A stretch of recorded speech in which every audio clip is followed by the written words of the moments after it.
Welcome to the Work Matters podcast. In each episode, talking with thought leaders and executives, Purpose Works founder Thomas Bertels explores what it takes to make work more productive, valuable, impactful, and meaningful. Let's begin the conversation.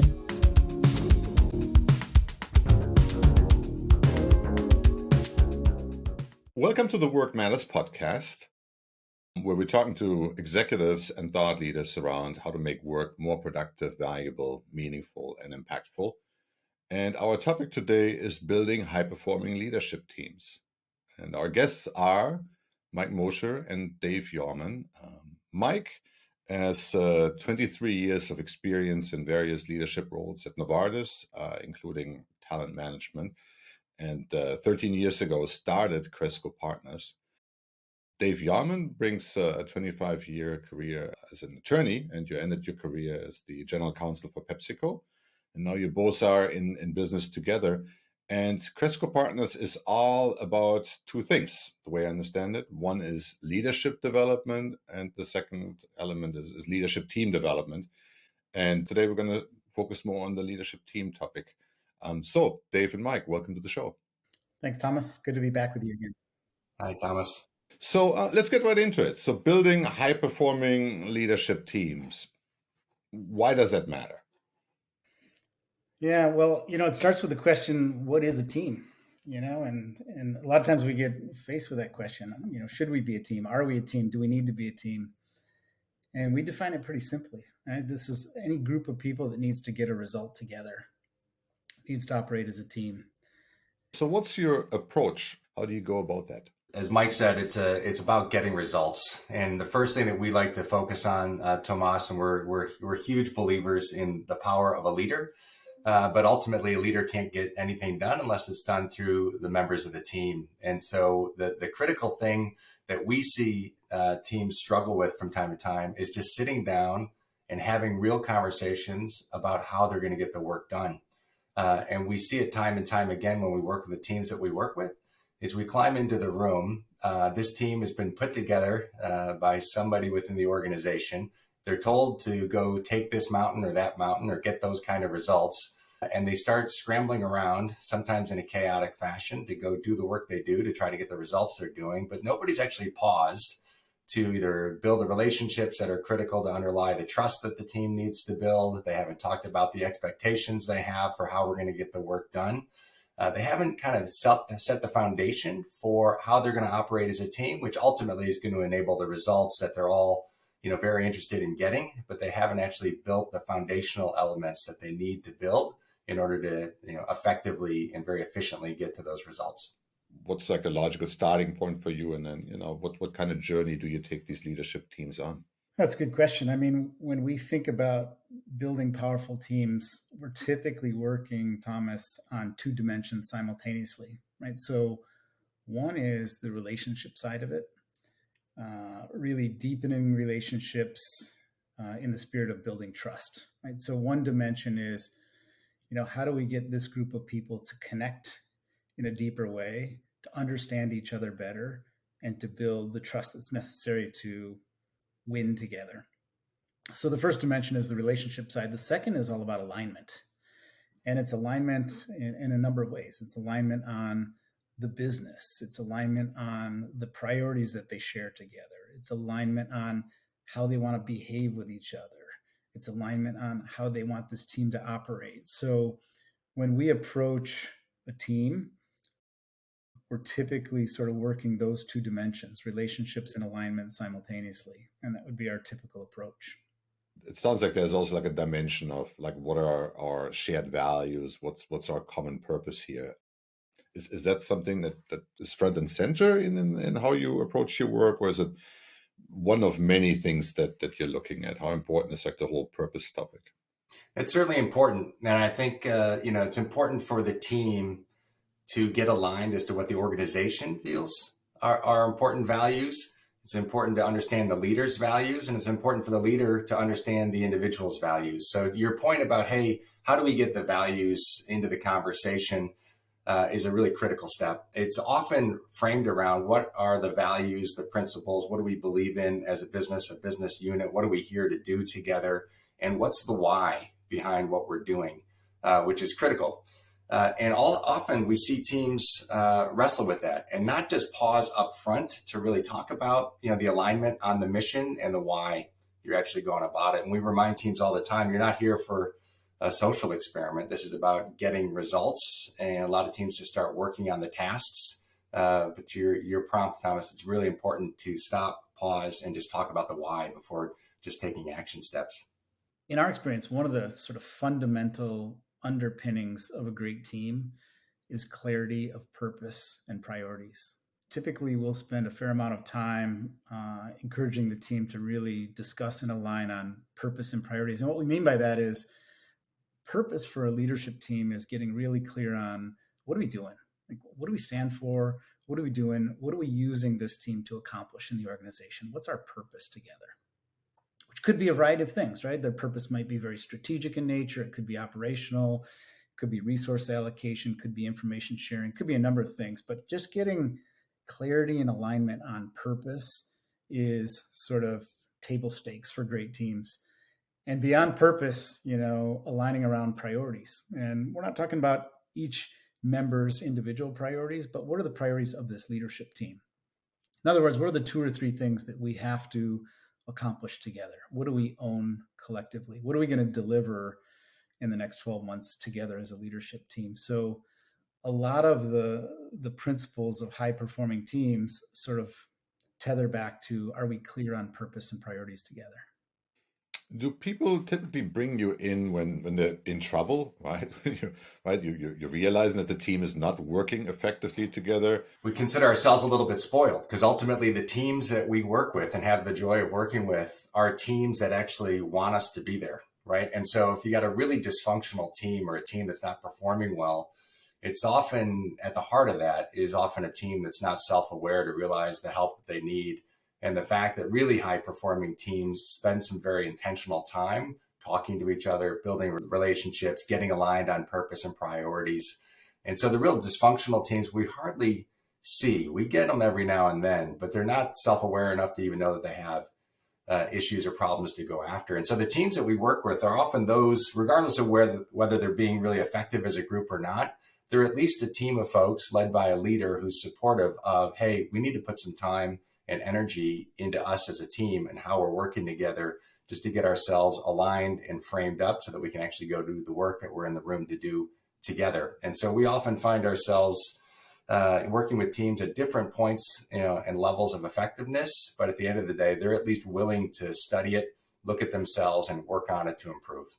How much of what you're doing there is also applicable to, let's say, teams at all levels of the organization, right? I know that you guys, we're talking specifically about leadership team development, but I could imagine that getting a group of people to work more effectively together to achieve an important result would probably be relevant everywhere in today's organizations where we have so many teams. And the principles of high performing teams apply at all levels. Whether it's an entry level project team or, the board of directors or the executive committee of a large company, the principles that underlie high performing teams are consistent. And beyond just the level of the team or the seniority of the team, it's transferable across industries and geographies as well. So we find ourselves working with non-traditional teams, and we've worked with medical schools, we've worked with hospitals, we've worked with sports, we've worked with business teams, and the principles translate well across industries, geographies, levels in an organization. There is a chance and a possibility that human beings are in large part very similar, and that the issues that they experience, regardless of what team they're on, regardless of the experience they've had in their career. And there's certainly a maturity curve that we see in more senior teams, but a lot of the issues that we confront and see teams struggle with actually have an interesting way of kind of patterning out regardless of levels within the organization, or to Mike's point, across industries or types of organizations. This is a trick question, but I'm just wondering, so is this, right, you come in, you run a 2-day workshop, and afterwards the team is fixed? Or is this like a longer lasting engagement, conversation, journey together? So Dave, I can't hold back. I got to jump in. I mean, this is central to what we do and how we think about it, right? Building a high performance team, building a powerful aligned team is not an event. It's not an event. To your point, it's a journey, right? I mean, if you could do it in a day and a half and emerge with a team that's performing at a really high level, that'd be terrific, and everyone would do it. But it just doesn't work that way. Humans are too complex. Team performance is too complex. So we think about it, and actually we approach it as a journey, as a process. It's a business process, just like developing a product or launching a product or building a budget. It's a process. And so typically what we find is that we'll work with a team, probably about 3 times over the course of a year. And that's all about creating sustainability and, most importantly, accountability. What we've learned doing this work is that you can encourage a team to have all the right conversations and make all the right commitments. But if there's not accountability in the process, there's a high likelihood that people will slip into bad habits again, and revert back to old behavior. And so part of the magic is to set this up as a process or a journey, and to periodically hold the team accountable for their commitments and hold their team accountable for staying the course and following through on what they agreed on. And that's typically how we approach it with teams. So that sounds you guys are more in a coaching role in that process rather than, let's say, like a training or instructing persona, correct? You'll see us kind of shudder if you call us trainers, because we don't think of ourselves as coming into a room, downloading content, trying to build a particular skill for you to take away. There's some of that in the programs that we do. But to Mike's point, if you're really after developing the team and getting the team to function better, you have to bring some intentionality to it over the course of time, just to keep it top of mind, refresh on the principles and the commitments that you've made. And to Mike's very good point, making sure there's accountability for moving the team forward and actually doing the things that you all committed to do when last you got together. And unfortunately, we see it in just about every company that we work in, the pace of business at this point in time is so fast, it's so transactional, it's so demanding that the teams and the individuals on those teams just get devoured by the day-to-day pace of business and the transactional nature of the business. And so, our proposal to clients and teams is that unless they actually put some time aside, and it's got to be a day or two every couple of months, if they don't put some time aside to kind of pause, stop, think about themselves, check back in on the commitments that they all made to each other some while back, they'll just get devoured by the pace of business and actually never move themselves forward. They may get the transactions done, but they'll miss kind of the heart and soul of the operation, which actually is at the core of delivering better results together. A lot of teams and leaders, sometimes the more dysfunctional ones, will hear the work that we do, and they'll say it sounds like soft stuff.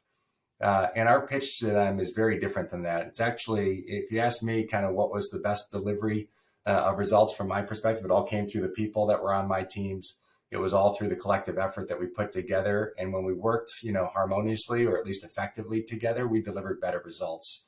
And to get there, to Mike's prior point, is a super complex proposition. And it's certainly a process that takes some time and some continued sustained focus and attention. I think is really insightful what you're saying, because I think you're right.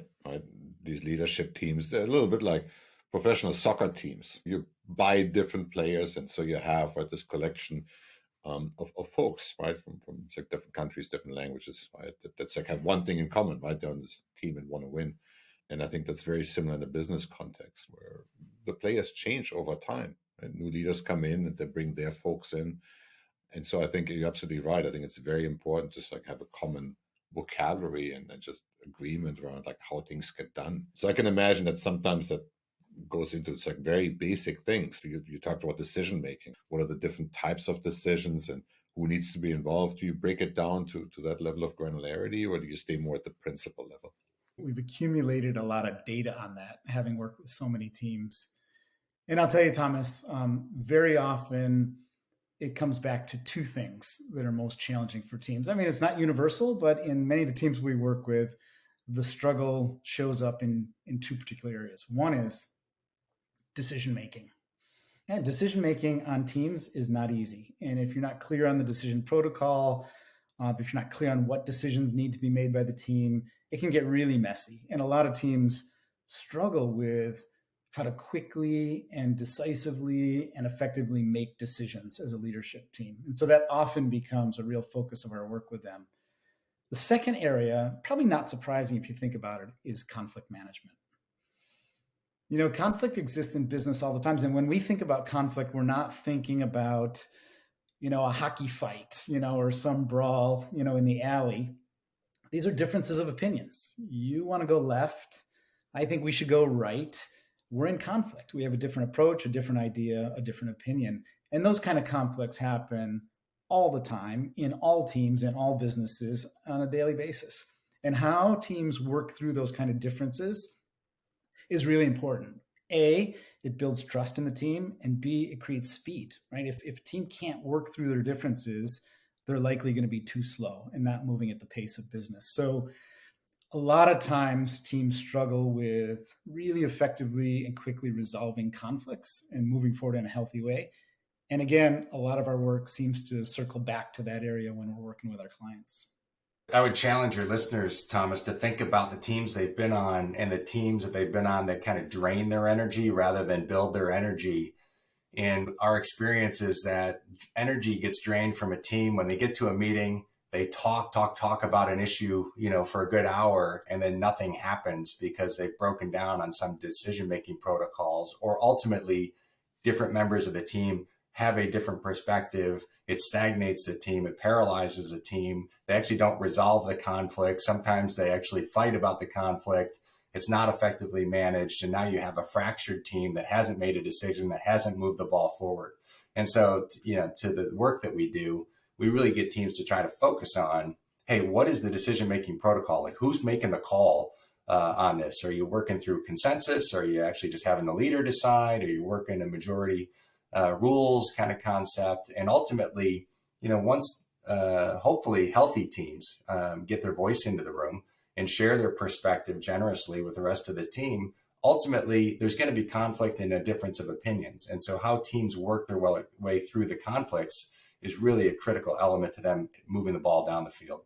Yeah, I can imagine there's also probably a huge cultural component, to the extent that maybe a culture encourages or discourages collaboration, for example. What cultural frameworks are more conducive to achieve a high-performing leadership team versus not?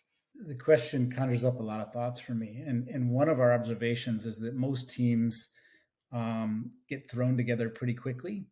And they're built up of people who come from different backgrounds, have different experiences at many different companies and cultures. And they come to the team with their own perspective on how teams should operate. And sometimes those perspectives are very different. If I come from company A and you come from company B, we might have a very different view on how collaboration should work. And so part of this is getting people to talk about their expectations. Like, let's get in the room and talk about our expectations of each other, our expectations of this team, our expectations of the leader, and just clarify that together and start to set the guardrails for how the team is going to operate. And so where you grew up and how you grew up and the culture that you learned in does affect your perspective on teams, and we see it all the time. Like, in your experience, right, you guys have been doing this for a long time. What is difficult as you go through this process? Now we get super practical and pragmatic. I mean, Mike and I both spent a couple decades, in corporations, where essentially we were forced onto different teams or led certain teams that had to make decisions. And so relative to decision making, we try to keep it really practical for teams. We ask them, hey, is it even clear what decisions belong in this room? Like, are we burdening the agenda with decisions that actually don't belong in this room with this particular group of leaders? Is it clear what we have to decide together? And if it's clear on those items that we have to decide together, what is the decision-making protocol? And we get teams to very clearly state up front at the decision-making process point, hey, we're deciding this we're going to give our opinions and then default to the leader.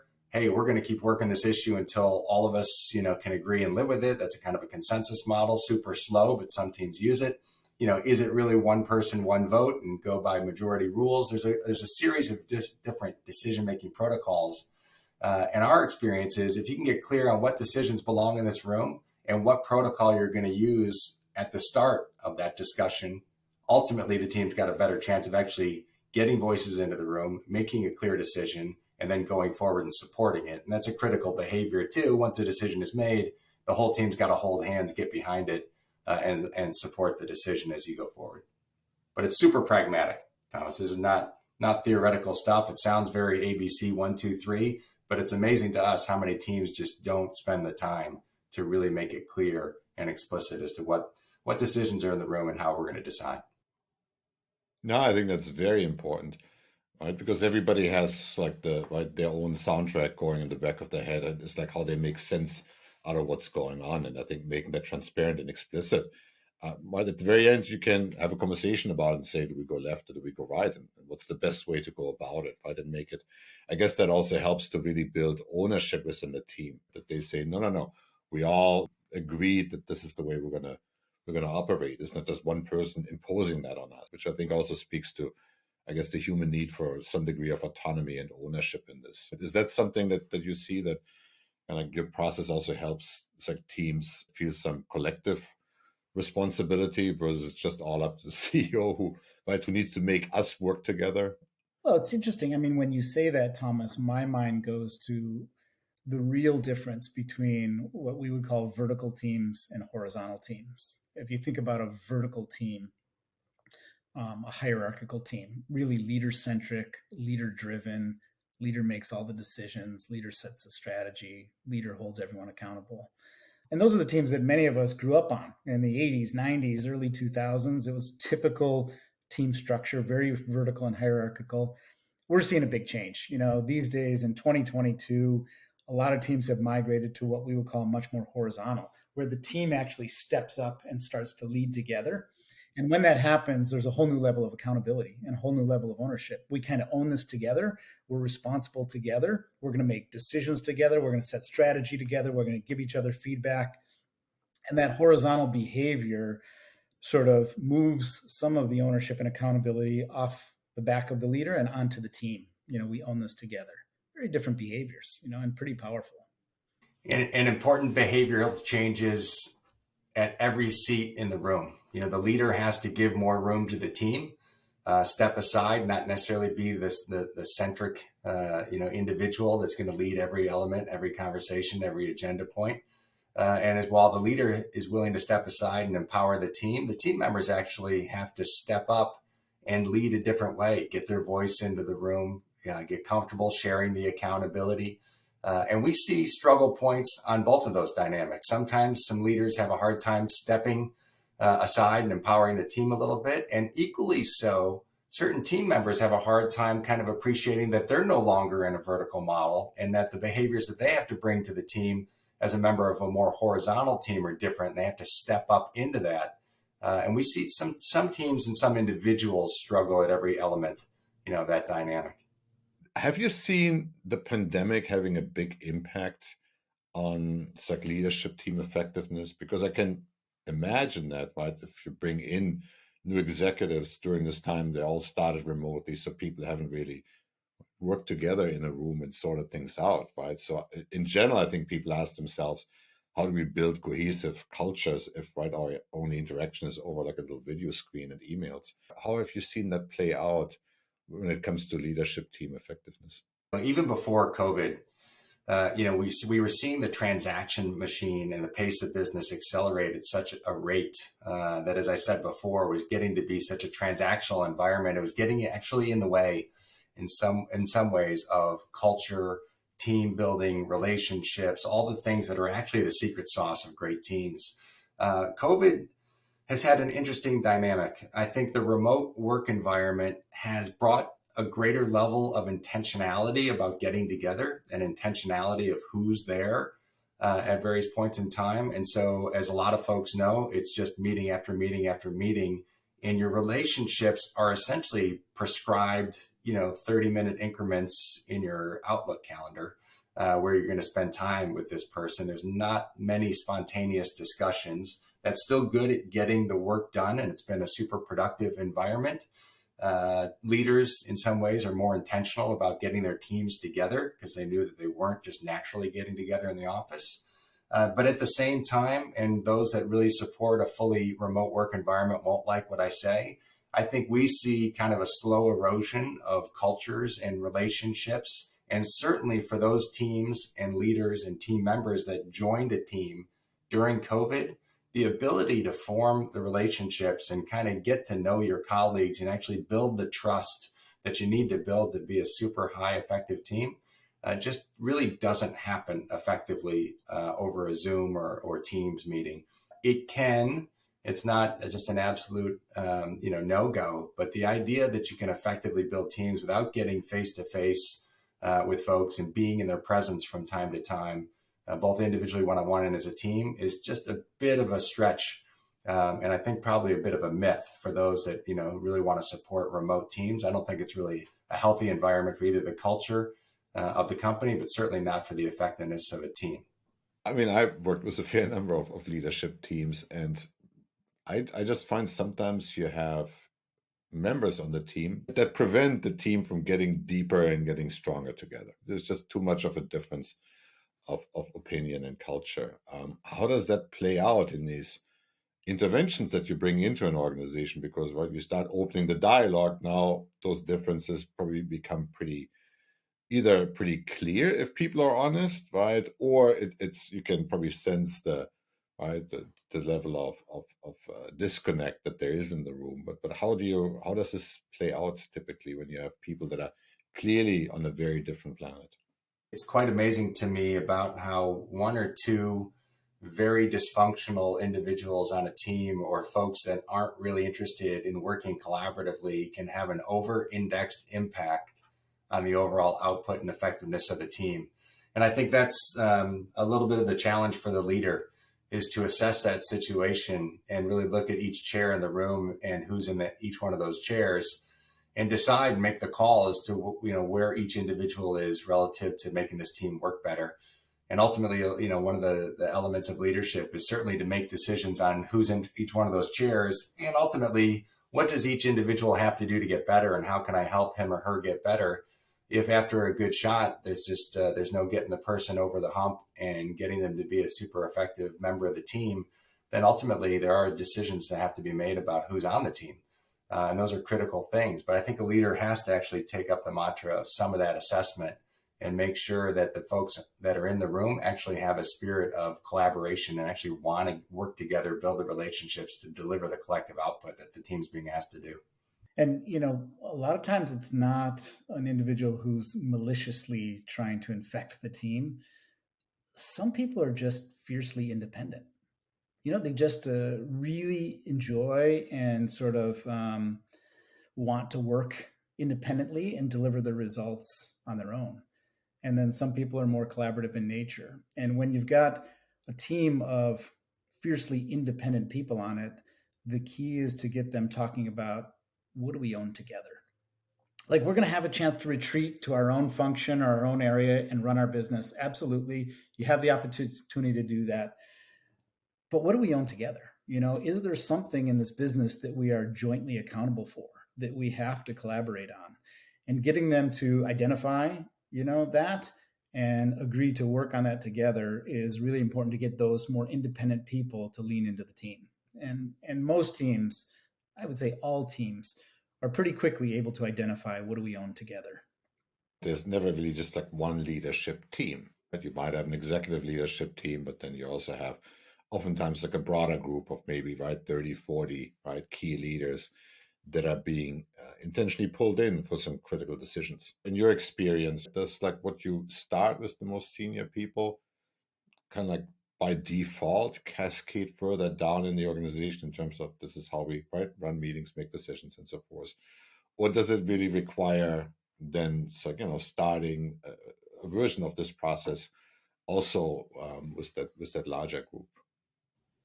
Yeah, great question. And we deal with that question with a lot of teams that we work with. And, Mike said earlier that the core kind of foundational building block of a team is to really talk about what's the purpose of this group getting together and what are the priorities, what are the, of this team, what do we have to deliver together in terms of results. And so we often see teams thrown together, leaderships thrown together because it's the leader and the leader's direct reports, and that's the team. And then when we get into discussions around purpose, it's like, what is this team here to do? We ask them whether they have all the people in the room, whether too few or too many are the right people in the room to carry out the purpose. And we get the team to self-reflect as to, hey, if this is the purpose that we're actually here to carry out, do we have the right players on the team?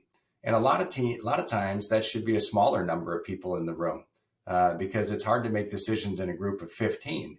And so a leader will say, hey, I actually really need these 5, or the team decides that they really need these 5 or 6 people to make the critical decisions, which, to your point, Thomas, then triggers a question of, well, we also have other needs and other things to do that require a bigger number of people.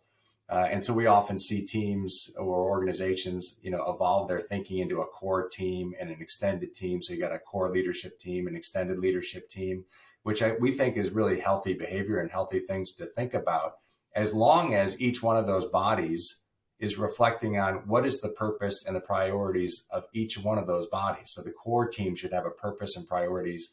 The extended leadership team, if one exists, should have its own core or its own purpose and priorities, and the two should be distinct. So the purpose and priorities of the core team should be distinct from the purpose and the priorities of the extended leadership team. And ultimately, as long as those things are clear, then teams can set themselves up however they need to do to be the most effective. And there's obviously like an interesting connection to organizational structure, right? You already alluded to, right? One mistake would be to just assume it's all the direct reports who I'd have to sit around the table and now own the larger agenda.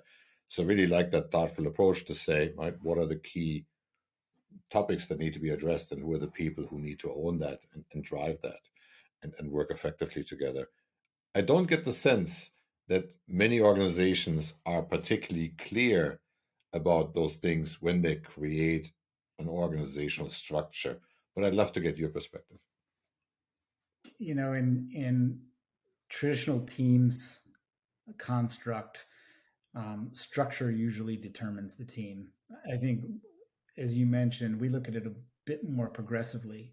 Purpose and priorities should ultimately determine who needs to be on the team. And so, I think a lot of organizations are sort of held hostage by the structure that they're in. And as a result, the teams are sort of constructed that way. But we would look at it really differently. We think you construct great teams based on the work that needs to be done, and the skills that you need in the room, despite the structure of the organization. And as team construct changes, I suspect organizational structure is going to change as well. I think the traditional hierarchical structures that many of us grew up in are becoming more and more irrelevant in today's sort of really fast and fluid workplace. And so my assumption is that, how organizations are structured is going to evolve and continue to evolve. And how teams get constructed is also going to continue to evolve. The most progressive teams that we work with, Thomas, actually review their purpose, roughly once a year. And sometimes the purpose of what this team is doing together, why are they in the room together, can change from year to year. And we often talk about a basic example, maybe on a particular year. The team really needs to focus on, acquiring an asset or another business or some, kind of footprint changing transaction. And in that case, relative to who's in the room, you might need a real strategic, thinker in terms of the industry players, possible targets for, acquisition, maybe an M&A expert, et cetera, et cetera. And then they get through the acquisition, and the next year, the team sits down and says, what do we have to do the following year? And it's really about integrating, building the culture of that combined entity. And suddenly the players that need to be in the room to carry out the purpose of integration as compared to the process of acquisition changes. And so the leaders on the team may change. The members of the team may change from year to year based on the purpose of the team. And so the more progressive teams that we work with actually look in the mirror each year, decide what their purpose is going to be, and then answer the question of who has to be in the room to carry out that purpose. And leadership team membership can change from year to year based on the change in purpose. Wonderful. Thank you so much, Dave and Mike, for coming on the show. It was a pleasure to learn about your work, about leadership team effectiveness and building high-performing teams. And yeah, thank you so much. Thanks, Thomas. Thanks, Thomas. Be well. We hope you enjoyed this discussion. If you did, be sure to subscribe, like, share, or comment. Until next time, let's make work matter.